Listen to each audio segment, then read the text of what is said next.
Raul Mikhail Ivanov. Bem, caros amigos, estou extremamente contente por reencontrá-los. Questão: poderia falar-nos de categorias de almas? Eu não empreguei a palavra categoria, eu empreguei a palavra filiação, empreguei a palavra origem. Eu não falei, absolutamente, de categoria, a palavra não é, absolutamente, adequada. Há almas de origem diferente, mas o espírito e a finalidade são únicos. Nós temos, todos, o mesmo espírito, multiplicado ao infinito, é a centelha divina. Agora, a alma tem uma polaridade. A polaridade é ligada não a um grupo, mas a um tipo de trabalho que deve ser realizado, tanto na encarnação como em outros planos intermediários. Não há interesse algum em definir um plano de alma. Não há hierarquia aí. Há, simplesmente, uma polaridade do trabalho a fornecer, mas, também, uma tonalidade, eu diria, em relação com a vibração da alma que pode ser, efetivamente, diferente, de acordo com as filiações que são diferentes. A filiação está em relação com a origem planetária, já. Nem todas as almas não vêm desse sistema solar, sobretudo neste período. Eu diria que unicamente 50 a 70% das almas vêm dessa origem solar. As outras vêm de outros sistemas solares, ao nível de sua fonte de alma, eu esclareço, e não de espírito. Há, também, um trabalho de alma que é diferente, segundo a polaridade da alma. Há almas cuja polaridade é a de encontrar a luz na matéria. Há outras almas que têm o trabalho de encontrar a luz na luz. Há outras almas que estão aqui para fazer o equilíbrio entre a matéria e a luz. Isso não pressagia qualquer evolução mais ou menos importante. As almas têm polaridades, o que não existe ao nível da centelha, obviamente. Questão: poderia falar-nos de almas irmãs e de almas gêmeas? É um assunto extremamente complexo.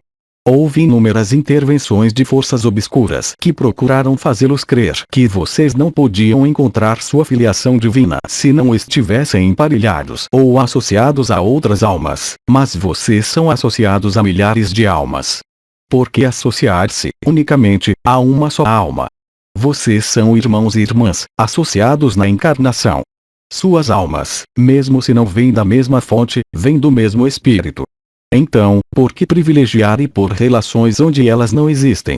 Há almas que vêm, de fato, de uma dicotomia, ou seja, uma alma, a um momento, pode dividir-se em duas almas, mas essa divisão não tem qualquer razão para reproduzir-se na encarnação.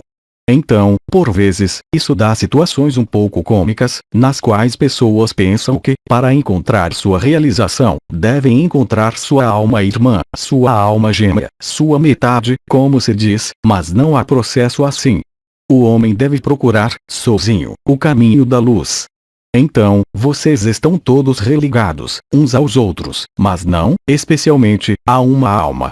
Vocês reencontram, a cada fim de estrada que fazem, almas que já reencontraram em outras situações, em outros espaços ou em outros sistemas solares. Não há relações que sejam irremediáveis e fixas, mesmo quando as almas dividiram-se, porque é um processo que existe. Não é por isso que vocês devam reencontrar essa referida metade de alma, uma vez que cada alma é completa, na totalidade e na unidade. Questão: o que é das velhas almas? Há almas que entraram em manifestação nessa terceira dimensão desde os tempos antigos, que participaram, inteiramente, desse ciclo de encarnação na terceira dimensão que é de 52 mil anos.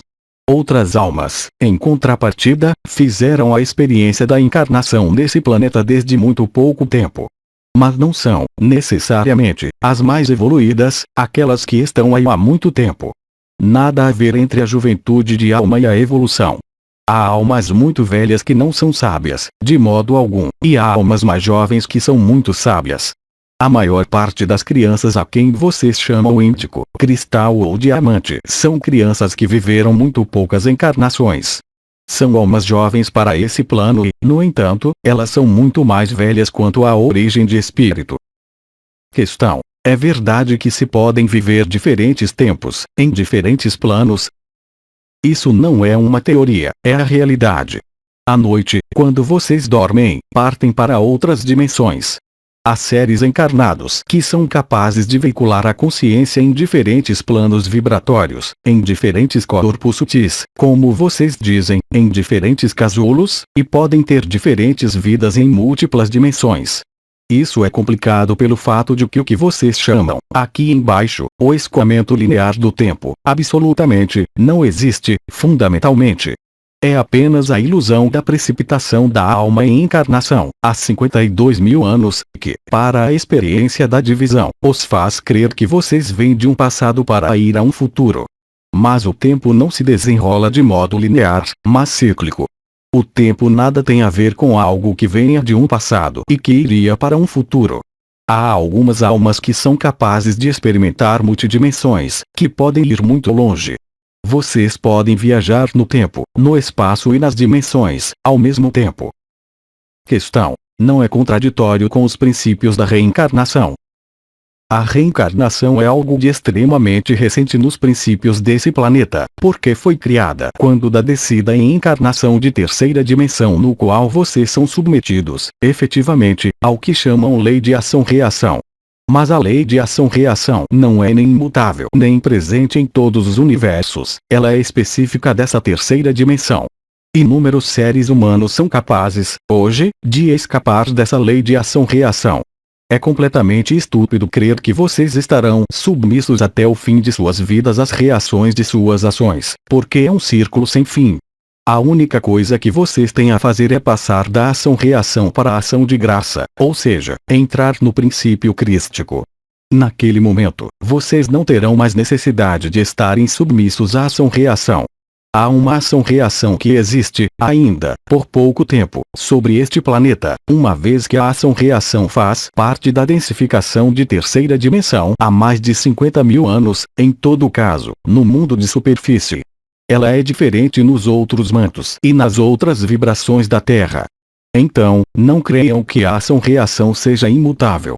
Mesmo os tibetanos, quando escreveram sobre o karma, disseram, efetivamente, que é uma ilusão crer que vocês vão pagar até o fim de seus dias as reações de suas ações. O Pai está além de tudo isso. A luz está além de tudo isso. Isso são leis extremamente enquadradas que correspondem a um ciclo preciso da humanidade e nada mais.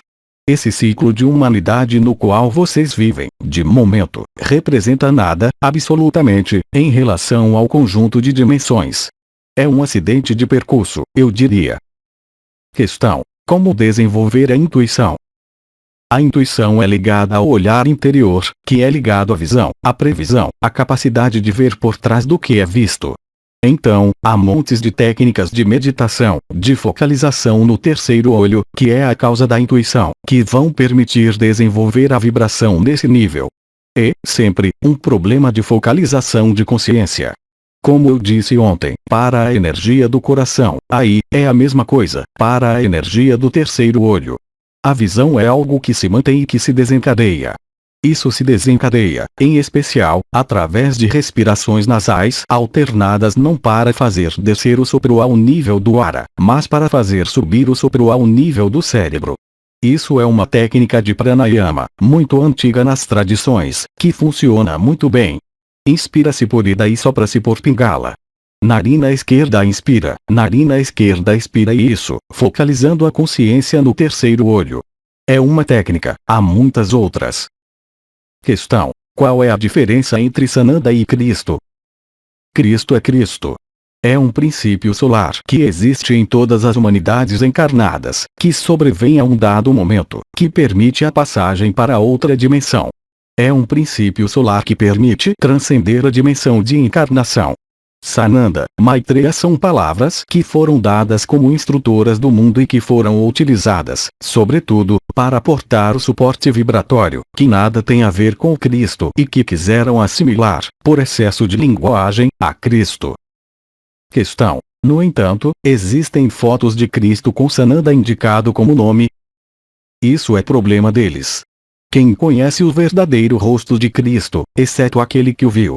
Que são todas as representações do rosto do Cristo que vocês têm? Existem milhares delas. É como a Mamãe Celeste. Se vocês vão aos ortodoxos, eles vão representá-la como uma morena de olhos azuis. Se vão a Lourdes, vão representá-la com traços latinos. Onde está a realidade? Em contrapartida, a vibração do nome é uma realidade. Cristo é uma vibração. Sananda é outra vibração. Maitreya é outra. Eu posso explicá-lo intelectualmente, mas é a vocês que cabe sentir, no mais profundo de seu ser. Com o que vocês estão em contato. Quando vocês dizem Cristo, o que acontece no interior de vocês? Quando vibram Sananda, o que acontece no interior de vocês? Quando vibram Maitreya, o que acontece no interior de vocês? Onde está a verdade? Onde está a autenticidade? O importante é o que vocês pensam em seu coração. Há seres que vão meditar em toda boa consciência em Sananda e que estarão em contato com Cristo. Eles continuarão a chamá-lo Sananda. É problema deles. Mas, a partir do momento em que o coração está puro, a energia Sananda não estará ali, é a energia Cristo que estará ali. Felizmente, isso funciona assim. Mas por que querer, a todo custo, transformar os nomes? Historicamente falando, Cristo é Cristo. Questão: qual diferença você faz entre Jesus e Cristo? Jesus é o personagem histórico que, nesse planeta, veiculou a dimensão crística. Cristo é o Logos solar. Lembrem-se de que, hoje, vocês devem, todos, tornar-se Cristo. A realidade de Cristo é o Sol, disso eu falei, longamente, em minha vida. Mas, abuso de linguagem, quando eu digo Cristo eu falo, também, de Jesus, obviamente, o neófito que portou a vibração Cristo.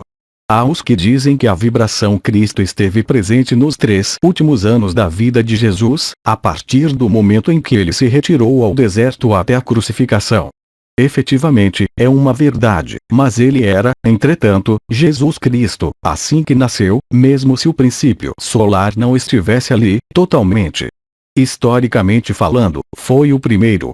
Muitos seres humanos imitaram Cristo e tornaram-se, portanto, Cristo. O primeiro que deixou traços foi São Francisco de Assis, mas havia, bem antes, Apolônio de Tiane, que era uma reencarnação de Jesus, que reportou, novamente, o princípio crístico. E outros seres que foram grandes taumaturgos portavam, totalmente, a energia de Cristo. Mas, historicamente, quando se diz Cristo, trata-se de Jesus Cristo. Questão: as religiões vão poder, enfim, unir-se para o acesso à quinta dimensão? Então, aí, você sonha em Technicolor, como se diz. Você está sonhando na quinta dimensão, caro amigo. Não creia que poderes seculares, que foram instaurados para que, sobretudo, o ser humano não encontre o divino, possam, de repente, decidir que o ser humano deve encontrar o divino. Isso está presente tanto na Igreja Católica como junto aos judeus, como junto aos muçulmanos. Sobretudo hoje. Caros amigos, eu lhes digo boa noite. Divirtam-se. Tornem-se mais leves, não mais pesados, senão, isso para nada serve. Então, não se sobrecarreguem com outras coisas que não o que é a vibração de seu coração e de seu ser essencial. Eu lhes aporto a minha bênção e digo até uma próxima vez, talvez, e até breve. Aos 3 Dimensões, 14 de junho de 2007. Tradução do francês, CAG. Mensagem atemporal.